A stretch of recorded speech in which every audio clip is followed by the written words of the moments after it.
In this one we've got a reasonably complex function, natural log of the square root of x over x. So to find the domain of x, well, what values of x can x take? So the only restriction is that in this case was square root of x has to be greater than 0. You can't take log of a negative, can't take a log of 0. So the square root of x has to be greater than 0, which means that, and that's the case, square root of it has to be greater than 0, x would have to be greater than 0. So there's our domain. Remember, the domain is the x values.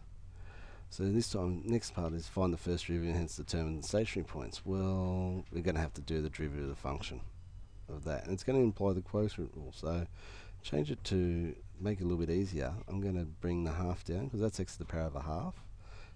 Change it to a half natural log of x over x. So derive that one would give me a half times 1 on x times the denominator, which is x, minus the numerator times the derivative of the denominator, x, which is going to be 1, and that's all over x squared.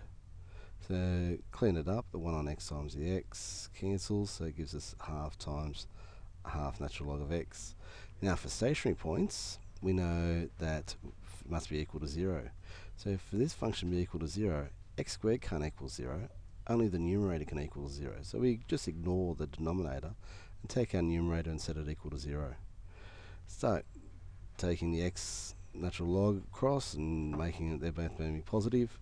So natural log of x must be equal to 1, and natural log of e is going to be equal to 1, so x would be equal to e, and the secondary and the y value, so when x is equal to e, y is going to be equal to 1 on 2e. So we haven't proved that it's just a terminal stationary point, so that's going to be our stationary point. We'd have to test our first derivative to show that it's going to be a minimum turning point.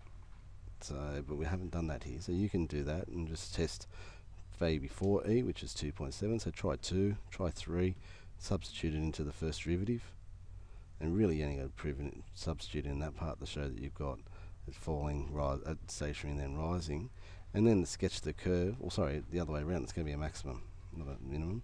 So there's your maximum at e, and the values that we're going to get. Remember that x is going to be greater than 0, so you shouldn't have anything over this side.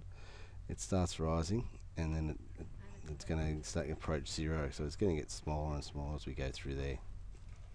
And you can see that as x gets larger, that's going to approach 0, because it's going to be an infinity on the bottom.